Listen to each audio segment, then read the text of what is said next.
Nas telas do infinito. Primeira parte. Uma história triste. Capítulo 2. Viviam da caridade pública. As duas crianças desciam todas as manhãs as escarpas da montanha famosa. Maltrapilhas, desgrenhadas, famintas, trágico emblema do descaso de uma sociedade que diariamente se compromete na desatenção com que presencia as adversidades alheias. Lá iam ambas pelos arredores, às vezes muito mais longe, pedir a este e aquele transeunte uma esmola para a irmã que está doente. Quantas amarguras se iam acumulando então no coração delicado das duas desafortunadas mocinhas que, na idade melindrosa em que carece a menina de sólidas orientações no santuário do lar e da família, se viam expostas a 1000 situações vexatórias, presenciando iniquidades aqui e além, ouvindo ressoar acerca de seus passos torpes insinuações, castigadas sempre pela miséria em que se sentiam sobrar. Enquanto pudera trabalhar, a donzela, agora enferma, jamais se acomodara ao expediente da mendicância. Era bem certo que curtiam privações. Muitas vezes, na desolada solidão do seu reduto de zinco, o fantasma obsessor da fome penetrara, estendendo sobre o recinto humilde a tristeza e o desânimo, impossibilitando o lume de crepitar festivo e alvissareiro. Mas não pedira jamais esmola, porque paupérrima, embora, possuía riqueza de altiva dignidade, não se socorrendo do auxílio alheio quando se sentia jovem, apta para obter o necessário para si e as manazinhas. O trabalho insano, porém, assim as consecutivas privações, lentamente lhe soloparam as forças fisiológicas, predispondo-a a qualquer infecção mais grave. E um dia a necessidade encaminhou-a a empregar-se em casa de abastada família, onde um de seus componentes, uma senhora, extinguia-se lentamente, cruciada sob as garras da epidemia que assola a grande metrópole brasileira, a tuberculose.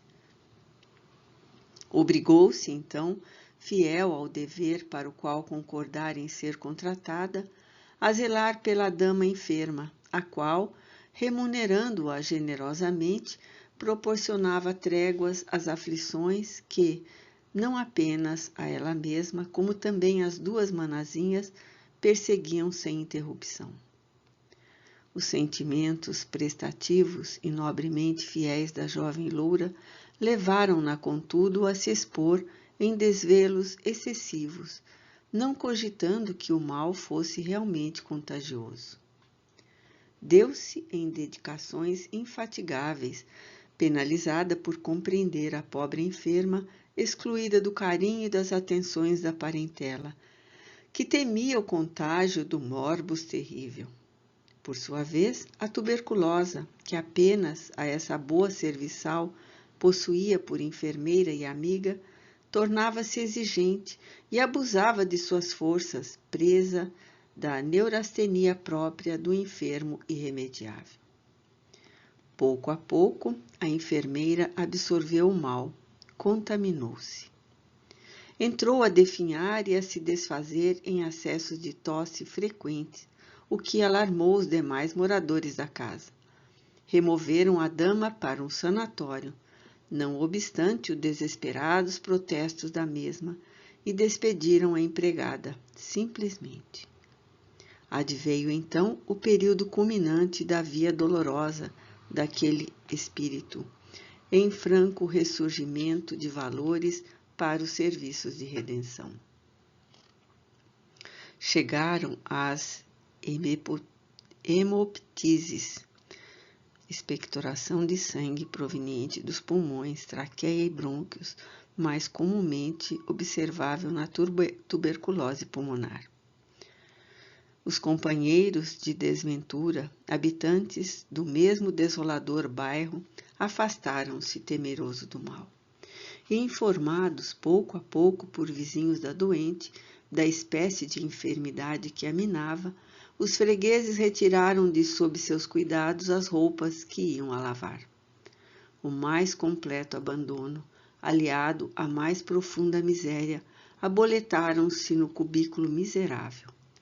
E a esmola adveio envolvida em lágrimas e humilhações.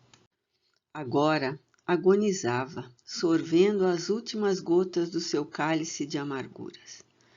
Presa ao leito de morte, esmagada por impositivos insolúveis, mantinha o pensamento voltado não para as dores pertinazes que a torturavam, mas para o incerto futuro das manas, mais do que nunca votadas na sua falta ao desamparo. Bezerra de Menezes, caridosamente, buscou espancar a preocupação angustiosa que a agonizante impedia serenidade para sintonizar a mente com as esferas de paz, a fim de confiantemente desatar os liames que a jungiam ao fardo carnal e partir em busca de consolações e merecidos refrigérios. Aproximou-se paternalmente da mais velha das duas meninas. Segredou-lhe algo aos ouvidos, que me não foi dado perceber. Os olhos nublados de pranto da sofredora mocinha se reavivaram, qual se algum insólito fulgor os houvera penetrado, deslumbrando-os. Suas feições se transfiguraram, quedando-se meio estáticas, meio surpresas, como se recebessem jactos fertilizantes da força viva da esperança. Ergueu-se vivaz, como que impulsionada por um benfazejo fluido magnético. Vem comigo, disse a mais moça. Ela dorme. Tive uma ideia. Vou pedir socorro à irmã P. Saíram precipitadamente, descendo os ásperos caminhos em correrias, enquanto os seixos rolaram sob seus pezinhos sujos e sempre descalços. Para onde se destinam? Perquiri confiante, no auge do interesse. Bater à porta de um coração sinceramente disposto a obedecer os ditames, redentores da caridade e do amor, e no qual jamais deixaram de encontrar agasalho e consolações os sofredores que dele se valeram. Sugeri a ideia. Ela atenderá, pois realmente deseja socorrer a irmãzinha enferma. Ademais, será conduzida por auxílios indiretos, e o bálsamo de eficiente proteção visitará ainda hoje esta antecâmara do túmulo. A quem recorreriam as duas pequenas órfãs? Não o revelou o instrutor. Todavia, um vulto nobre de religiosa da ordem de São Vicente de Paulo, já velhinha, desenhou-se à minha visão, aureolado de luz entre as duas pequeninas pedintes. O dedicado amigo quedou-se alguns instantes absorvido em concentração poderosa. Tornava-se evidente que tratava do auxílio devido às pobres meninas, ou fosse guiando-as por intermédio da própria força telepática, ou para o caso suplicando o beneplácito de Jesus e o concurso de entidades especializadas no gênero do socorro. Enquanto isso, voltei-me para a tuberculosa adormecida, cujo espírito permanecia meio atordoado, como em letargia, ao lado do corpo, e meditei, deixando-me invadir por uma onda de incoercível tristeza. Deus, o Criador de todas as coisas, é a soberana justiça. Explicação como a que presenciamos neste momento não pôde deixar de ter uma causa equivalente ao rigor do presente efeito. Que passado espiritual se ocultará nos refolhos da consciência desta pobre moça, motivando tão acerbo presente? Não obstante a poderosa concentração de forças mentais a que se entregara, fora evidente que o incansável servo de Jesus, cujas expressões de caridade tantas vezes eu tivera ocasião de testemunhar, captara as vibrações por meu pensamento emitidas, porque respondeu passados alguns instantes. Certamente, minha filha, que as leis do Senhor Onipotente primam pela supremacia da justiça. Deus revela-se como o supremo distribuidor de justiça, enquanto também não duvidamos que é o Pai soberanamente amoroso e bom. E isso, o seu Verbo encarnado, Jesus Cristo, o Mestre Nazareno, já explicara sem rodeios nem possibilidades de tergiversações. A cada um será dado segundo as próprias obras. Todavia, enganaste-te ao supores desgraçada esta pobre moribunda. Ela própria tal não se considera, pois que santificante resignação a leva a aceitar o sofrimento atual. Assim, todos os espinhos que a acicataram no doloroso transcurso da presente romagem, sem murmúrios nem revoltas, antes como fatores fecundos, que a levarão a merecer a celeste bem-aventurança, conforme ensina a crença cândida e singela que esposa. Sua desgraça, continuou o generoso elucidador, não parte deste acervo de adversidades que tanto te impressionam. Partiu sim do funesto esplendor de um pretérito de erros e enganosas ilusões, por ela vivido outrora. Proveio dos atos calamitosos praticados à revelia do bem, insuflados pelo orgulho e o egoísmo, que arremessaram as voragens de pecados, só reparáveis através de jornadas expiatórias, entre as arestas e as lágrimas de existências renovadas pelo tempo. Ontem, por entre prazeres incontidos e risos displicentes, a mísera deixou-se arrastar pelas torrentes do mal. Era então verdadeiramente desgraçada.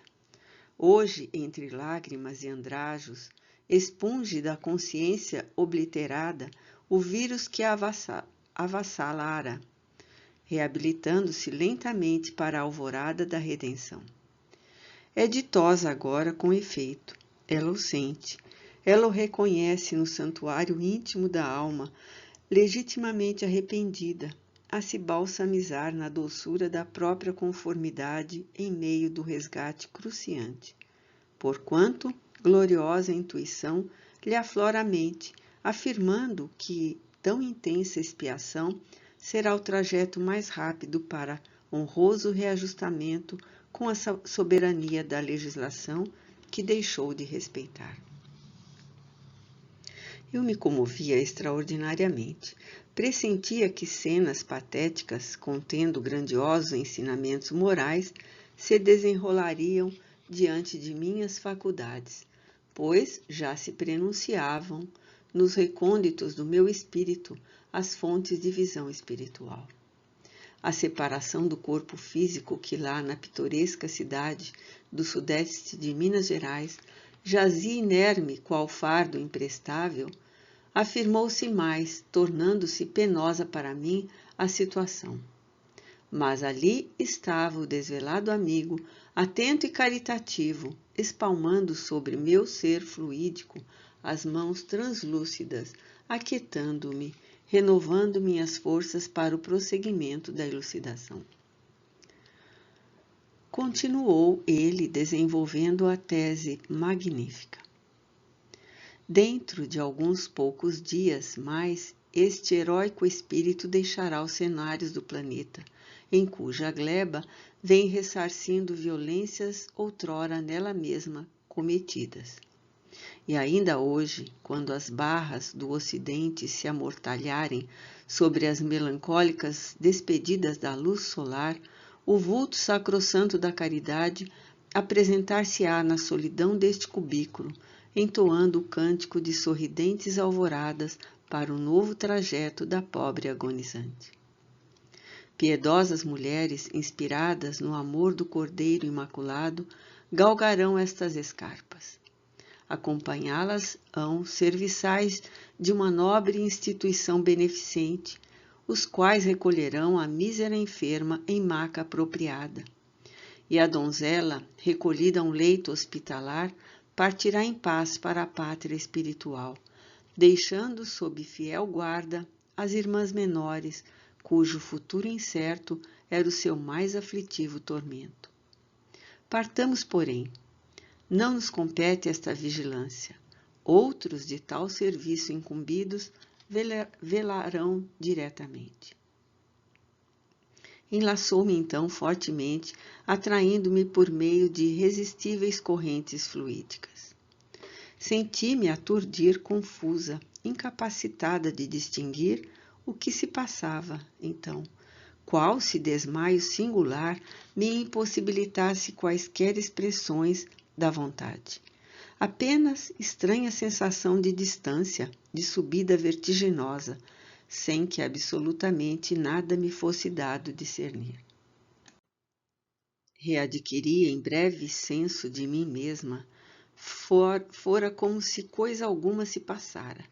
Sentia-me calma e confiante, e via-me vagando por imenso parque, cujas frondes pujantes de vida e beleza convidavam à meditação, predispondo ao encantamento.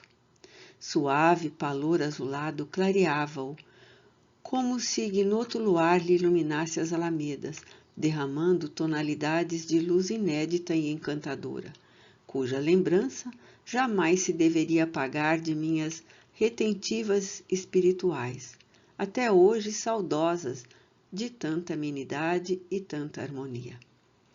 Pássaros gorjeavam em melodias que falavam docemente à minha alma, com inteligência e expressões miríficas, enquanto o vulto do amigo caridoso melhor se desenhava ao meu exame. A solidão era completa. Nenhum outro rumor, além da orquestração dulçurosa dos pássaros ocultos entre as galhadas ricas que a luz azul celeste mesclava de efeitos delicados. Em dado instante, o excelente mentor quebrou o silêncio, percebendo que me não era possível esquecer a história magoada da moça loura. É justa a tua curiosidade, começou comovidamente. Sim, que tenebrosos desvios nos campos do equilíbrio moral e espiritual deram causa ao drama do monte miserável que acabamos de visitar? É o que será mostrado neste momento. E como que prodigioso cinematógrafo, desfilando em minha presença, como se movimentado num ambiente ameno a que os pássaros emprestavam suave complemento, eis o drama que se desenrolou ali, enquanto a palavra sábia de Bezerra de Menezes elucidou, narrando-o e em torno as harmonias indizíveis pareciam traduzir as bênçãos protetoras do alto, a presidirem as intenções generosas do fiel apóstolo da fraternidade.